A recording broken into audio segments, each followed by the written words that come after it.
विज्ञान चक्रवर्ती सर्वजन संघ सद्यो निर्वाण दीक्षा व्ययापवर्गवर्ष विश्राण जीमूत परमत कलभ केसरी शैव सिद्धांत स्थापनाचार्य श्रीराजाधिराज पांड्य महाराज गुरु क्षपण शाक्यादि महांधकार निवारण ज्ञान भानु वीक्षणानर्हार्ह ध्वजोच्छेदन पूर्वक श्रीमद्वृषभध्वज स्थापक शैव समय कर्तृ सर्वज्ञ पीठारूढ़ श्री जगद्गुरु श्री ज्ञान संबंध देशिक स्वामी वागीश सुंदर माणिक्य वाचक स्वामिनाम् अवतार भूत श्री ज्ञान संबंध स्वामी पुनरुद्धृत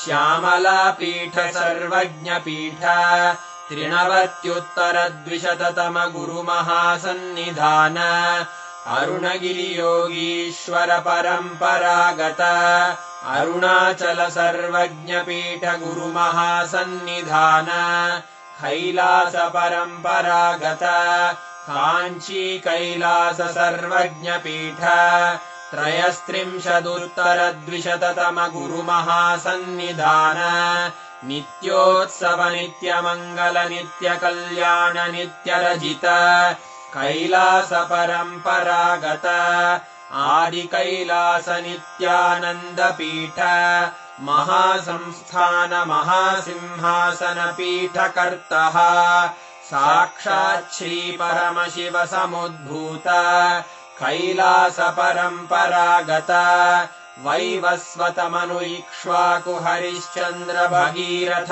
श्रीरामचंद्र शूरसेन इत्यादि अनवच्छिन्न सार्वभौम चक्रवर्ती परंपरागत चतुष्षष्टि योगिनी मंडित चतुष्षष्टि संप्रदाय प्रवर्तक मनुधर्म शासन सूर्यवंश प्राप्त सर्वज्ञ पीठ सुरांगी साम्राज्य मूर्धाभिषिक्त चूड़ामणे साक्षात् श्री परमशिव समुद्भूत कपिल महागुरु पुनरुद्धृत महानिर्वाणि पीठ अष्टोत्तर सहस्र श्री महामंडलेश्वर साक्षात् श्री परमशिव सिंहासनाभिषिक्त समस्त गणनायक श्री महागणपति समारंभ अनवच्छिन्न पीठाधीश्वर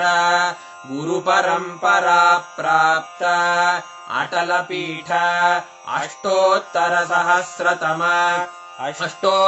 सहस्र श्री अटल पीठाधीश्वर धर्म मुक्ति स्वर्गपुर स्वर्ण पीठ त्रयोविंश गुरु महासन्निधान कैलास परंपरागत आदिपीठ सर्वज्ञ पीठ जगद्गुरो श्री कैलास पुनरुद्धारक श्री कैलास परमाचार्य श्रीमत्परमहंस परिव्राजकाचार्य वर्य सच्चिदानंद प्रणव स्वरूप श्रोत्रिय ब्रह्मनिष्ठ श्रीमज्जगद्गुरु श्रीलश्री भगवत् श्री नित्यानंद परमशिव श्री ज्ञान संबंध देशिक परमाचार्य स्वामिन् अत्रागत्य परिपाल्य च अस्मान् विज्ञान वितरणेन विजयी भव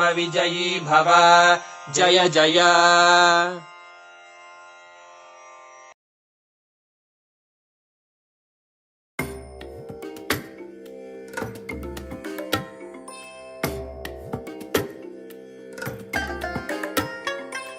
I bless you all. Let you all open all your three eyes and manifest the powers of Maha Sadashiva. Om Nityananda Paramashivoham. Om Nityananda Paramashivoham.